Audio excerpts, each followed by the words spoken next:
चीजें हम सब करते, लेकिन हमें बोलने का मौका इतना दिया नहीं गया। समय 5 मिनट का दिया, 5 मिनट में आदमी कितना बोल पाएगा आपको पता है। फिर भी मैंने कम समय में बहुत अधिक बातें आपके सामने रखी है, उन पर आपको विचार करना है, समाज को विचार करना है। तो आदिवासी समाज के लिए मैं बताऊं, ये जो मीन है, मछली जिसको अपन बोलते हैं, ये हमारा कबीला होता था, मीणा कबीला, उस कबीले का ये गणचिन्ह हुआ करता था। पहले क्या होते थे, कबीलों का अलग अलग शासन होता था, तो उस शासन पद्धति में हर कबीले का अपना चिन्ह होता था।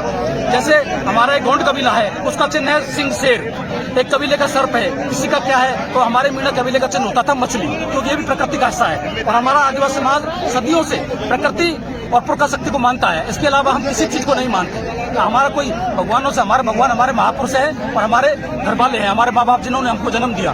तो साथियों, पंचायत हम करते हैं, बात हम करते हैं, भाषण भी बहुत लंबे लंबे देते हैं, लेकिन हमारे समाज में सुधार नहीं होता। इसका सबसे बड़ा कारण मैंने बताया था। कारण क्या है कि हमारे समाज के जो कर्णधार है, जो जिम्मेदार आपके जो फेसबुक आईडी पे जो आपने लगा रखा है आपने, वो किसका प्रतीक है, उसके बारे में बताएं थोड़ा। फेसबुक आईडी पे मैंने किसका प्रतीक लगा रखा है? वो जो लगा रखा है ना आपने, एक महिला बाबा साहब और नहीं बाबा साहब और जो बिरसा मुंडा जी की स्टेचू है जो मेरे घर पे है। इस समाज का पहला व्यक्ति हूँ जिसके घर पे बाबा साहब अम्बेडकर और हमारे समाज के महान पुरखा, महान क्रांतिकारी बिरसा मुंडा जी की स्टेचू मेरे घर पे लगी हुई है। तो मैंने साथियों, समाज के लिए, आदिवासियों के लिए हम आज से नहीं, हमारे भाइयों के साथ में पिछले 15 वर्षों से मैं काम कर रहा हूँ। और हमारे जो समाज के महान क्रांतिकारी बिरसा मुंडा रहे, उनके परिवार से मिलने भी हम गए थे। जब अखबारों में खबर आई थी, आपको पता हो कि भाई उनकी बेटी सब्जी बेच रही थी, तो जिस व्यक्ति की बदौलत हमारा समाज इस मुकाम पर है, तो हम भी उस परिवार की मदद करने के लिए गए थे। और हमारे समाज के सभी व्यक्तियों ने उसमें सहयोग किया और लगभग 5.5 लाख रुपए उस परिवार को हम सहयोग भी करके आए थे। इतना बड़ा सहयोग आज तक किसी मंत्री, प्रधानमंत्री या राष्ट्रपति ने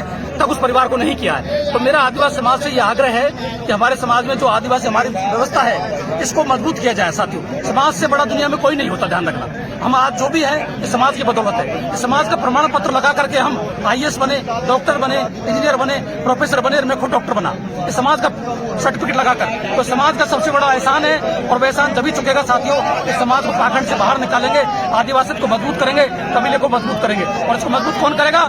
हमारे समाज के जो कर्णधार पटेल है, जो अधिकारी है, वो नेता है, जब तक वो नहीं सुधरेंगे, ये समाज नहीं सुधरेगा। समाज तो आज भी साथियों सुधरा हुआ है, लेकिन जो जिम्मेदार व्यक्ति है ना, वो सबसे पहले नियमों को तोड़ते हैं। तो मेरा उन पटेलों से, समाज के अधिकारियों से, नेताओं से आग्रह करता हूं, पूरे समाज की ओर से, कि आप लोग इन नियमों को बनाएं और उनकी पालना भी करें। दूसरा सवाल मेरा आपसे ही रहेगा कि आपके गांव सोप है, सोप में स्मैक का बहुत ज्यादा प्रचलन है पूरी राजस्थान में, मतलब सोप नंबर 1 पे है। तो सर ऐसी बात है, क्या कहोगे उसको लेकर? मैं बताता हूँ सर। अभी कल परसों डिप्टी साहब भी गए थे गुमनाराम जी वहाँ पर। जैसे एक परिवार में, एक गांव में 2 व्यक्ति होते हैं, एक परिवार एक व्यक्ति की रेपुटेशन होती है पूरे गांव में, समाज में, एक को कोई नहीं जानता। तो जब कोई नहीं जानता, जब वो व्यक्ति गलती करता है ना, उसकी कोई चर्चा नहीं होती समाज में। लेकिन जब बड़ा व्यक्ति गलती करता है, तो उसकी चर्चा समाज में होती है। तो स्थिति यह है कि मेरे गाँव ने जितना स्मैक के ऊपर, नशे के ऊपर काम किया है, जितना हमने काम किया, आज तक किसी गाँव ने काम नहीं किया। लेकिन रोक अभी तक पूर्ण लग नहीं पाई है। मेरी बात सुनो, मैं पूरी बता रहा हूँ। तो उसमें रिजल्ट नहीं आने का कारण क्या है? रिजल्ट नहीं आने का कारण यह है साथियों, हमने 6 महीने तक मिशन चलाया था, लेकिन लास्ट में वही पटेल, वही नेता और वो अधिकारी, उन्होंने राजनीति उसको माहौल दे दिया और वो व्यवस्था टूट गई। हमने इतना कठोर किया कि मेरे गांव से आसपास से इसमें बेचने वाला निकलने से पहले 10 बार डरता हूँ, और लास्ट में पुलिस भी हमको साथ छोड़ दिया। इसमें गांव की जो पंचायत है, जो पटेल है, उनका आपका नाम क्या है साहब? मैं डिप्टी GM हूँ दूरसंचार विभाग में। नाम क्या है आपका? चंद्र प्रकाश, गाँव सातपुरा है।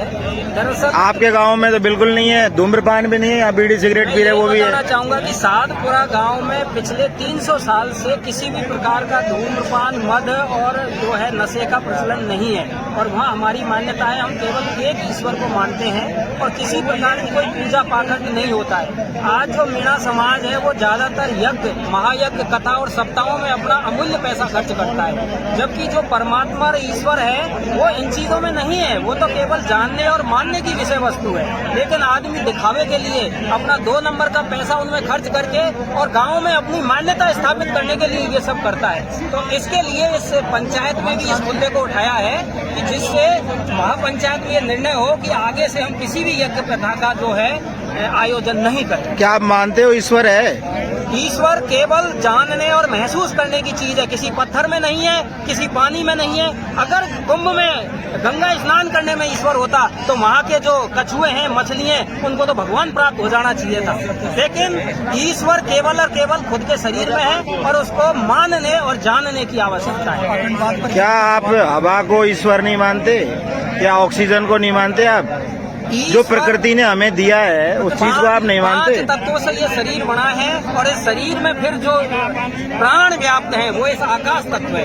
आकाश तत्व ही ईश्वर का दूसरा नाम है। क्या बोलोगे आप, बताओ। ये बोल रहे हैं कि क्या नाम है आपका? मेरा नाम राधा किशन पड़ान हेड़ा से महुआ। बताइए क्या कहना चाहते हो राधा किशन जी? कहना चाहता हूँ